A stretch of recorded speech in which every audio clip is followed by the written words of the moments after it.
नमस्कार दोस्तों, मैं राजकुमार मौर्य प्रखर इंडिया यूट्यूब चैनल में आपका स्वागत है। उत्तर प्रदेश में 2027 के विधानसभा चुनाव के लिए सभी राजनीतिक पार्टियों ने अपनी अपनी तैयारी तेज कर दी है।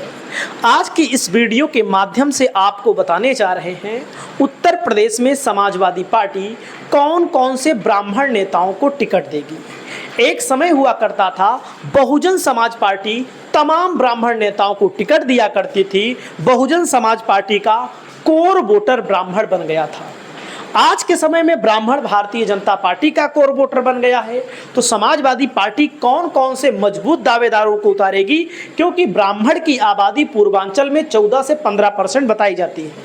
दोस्तों, अलग अलग आंकड़े हैं, तो मैं आपको कुछ चीज़ों को बताना चाहूँगा। जैसे उत्तर प्रदेश में 52 ब्राह्मण विधायक 2022 में जीते थे, और जिसमें 46 भाजपा के जीते थे। जाहिर सी बात है, भाजपा के जीते थे, भाजपा की सरकार बनी। समाजवादी पार्टी के 5 जीते थे, जिनमें से तो कई भाग गए भारतीय जनता पार्टी के साथ। आज समाजवादी पार्टी ने उनको बाहर का रास्ता भी दिखा दिया कई लोगों को। वहीं पर कांग्रेस की मोना मिश्रा जी एक जीती थी। तो ये है ब्राह्मण की ताकत।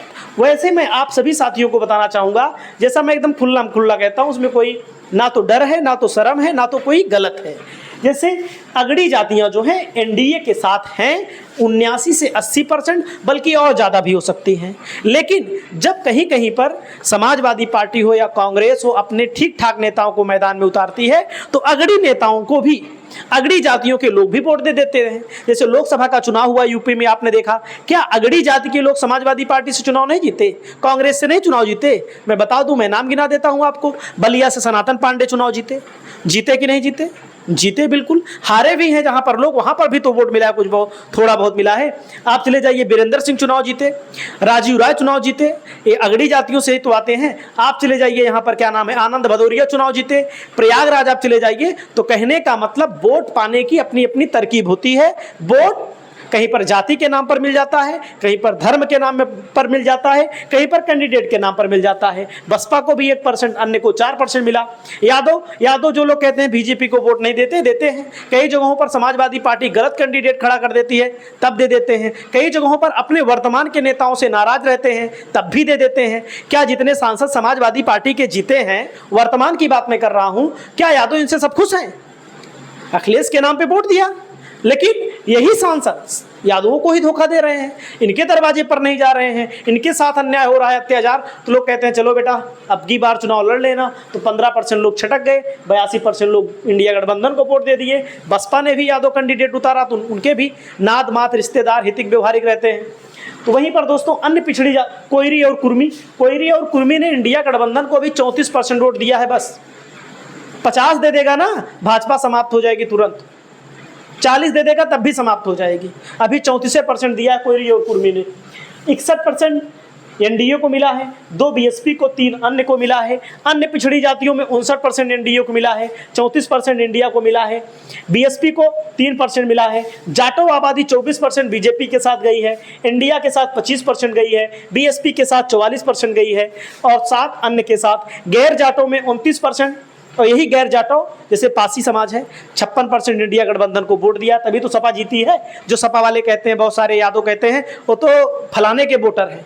इस तरह के लोगों से मैं नफरत भी करता हूं।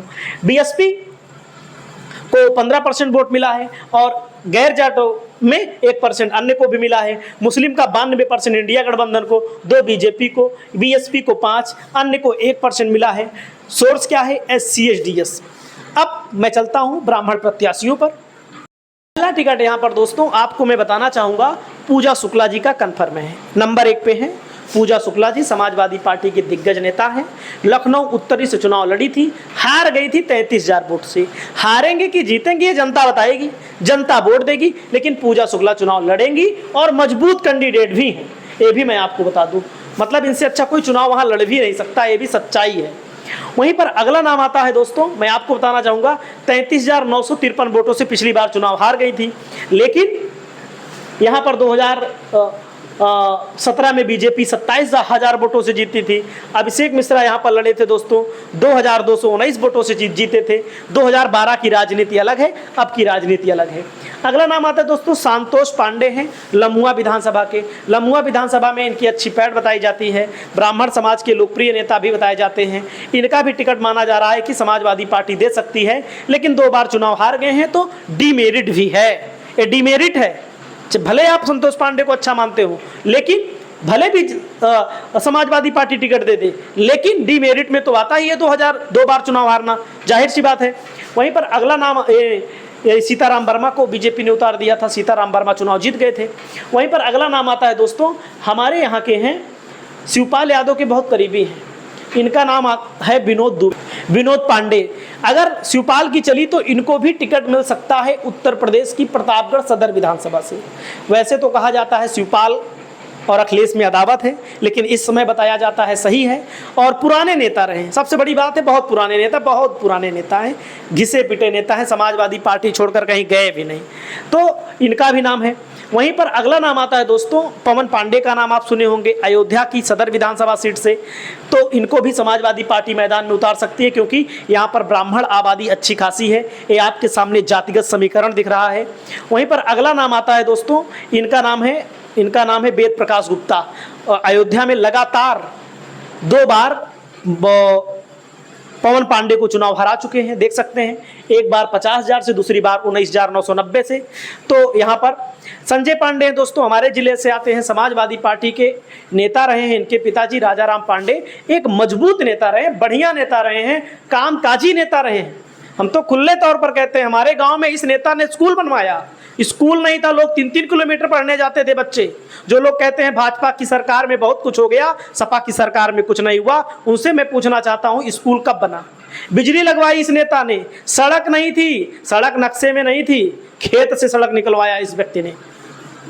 सोचिए, ये राजाराम पांडे की क्वालिटी थी, दुनिया में नहीं है। इनके बेटे को सपा चुनाव लड़ाएगी और चुनाव जीत भी जाएंगे। अगला नाम आता है दोस्तों, इनका नाम है, क्या नाम? इनका नाम है विनय शंकर तिवारी। ईडी ने जेल भेज दिया। इनके पिता हरिशंकर तिवारी और योगी जी के बीच कांटे की टक्कर रहती है, पहले से ही खींचतान रहती है, लेकिन इनको भी टिकट मिलेगा। चिल्लूपार विधानसभा में 17 में जीते थे, 22 में हार गए थे। वहीं पर इनको हराया था राजेश त्रिपाठी ने। बैजनाथ दुबे हैं दोस्तों, 2002 और 2007 में समाजवादी पार्टी के विधायक बने थे। बैजनाथ दुबे कटरा बाजार विधानसभा से आते हैं। तो दोस्तों समाजवादी पार्टी इनको, बैजनाथ दुबे को 2027 में मैदान में उतारने जा रही है। वहीं पर अगला नाम आता है त्रियंबक नाथ पाठक हैं। समाजवादी पार्टी ने हरैया विधानसभा से लड़ाया था, पिछली बार चुनाव हार गए थे, इस बार भी समाजवादी पार्टी इनको मैदान में उतार सकती है। हरैया विधानसभा में ब्राह्मण वोटर 66-67,000 यानी कि सबसे ज़्यादा हैं, बस्ती जिले में पड़ती है। ब्राह्मण 66-67,000, अब बढ़ गए होंगे। दलित 72,000, मुस्लिम 26,000, ओबीसी 1,31,000, अनुसूचित जाति 9,274, कायस्थ 5,000। ये आंकड़ा गलत भी हो सकता है और भी बढ़ सकता है। अगला नाम आता है दोस्तों, यहाँ पर मनोज चौबे हैं। इससे पहले राम भजन चौबे चुनाव लड़ चुके थे, लेकिन अब की बार मनोज चौबे उनके बेटे चुनाव लड़ सकते हैं, और इनको समाजवादी तरफगंज विधानसभा में ब्राह्मण आबादी बहुत ज़्यादा है, इसलिए इनको टिकट मिलेगा। भगत राम मिश्रा हैं, कैसरगंज से लोकसभा का चुनाव लड़े थे, विधानसभा समाजवादी पार्टी इनको लड़ाएगी। असल बात जो कैसरगंज है, बलरामपुर है, इधर ठाकुर ब्राह्मण की आबादी सही ज़्यादा है। भाजपा अगर ठाकुर लड़ाएगी तो सपा ब्राह्मण लड़ाएगी, भाजपा अगर ब्राह्मण लड़ाएगी सपा ठाकुर लड़ाएगी। वाकई में यहाँ पर ठाकुर ब्राह्मण की राजनीति है भी, संख्या भी ज़्यादा है। अगला नाम है पंडित अमरपाल शर्मा का, प्रत्याशी बागपत से लोकसभा का चुनाव लड़े थे, इनको भी समाजवादी पार्टी विधानसभा का चुनाव लड़ाएगी। अगला नाम आता है दोस्तों, सबसे दिग्गज नेता है राकेश शर्मा, राष्ट्रीय सचिव है समाजवादी पार्टी के, इनको समाजवादी पार्टी हो सकता है ना लड़ाए। इनकी पत्नी लवली वर्मा या इनको मुजफ्फरनगर में बहुत अच्छी पैठ है इनकी। तो आपको क्या लगता है, और किसे टिकट मिलना चाहिए, किन लोगों को नहीं मिलना चाहिए, कमेंट करके बताइए। नमस्कार।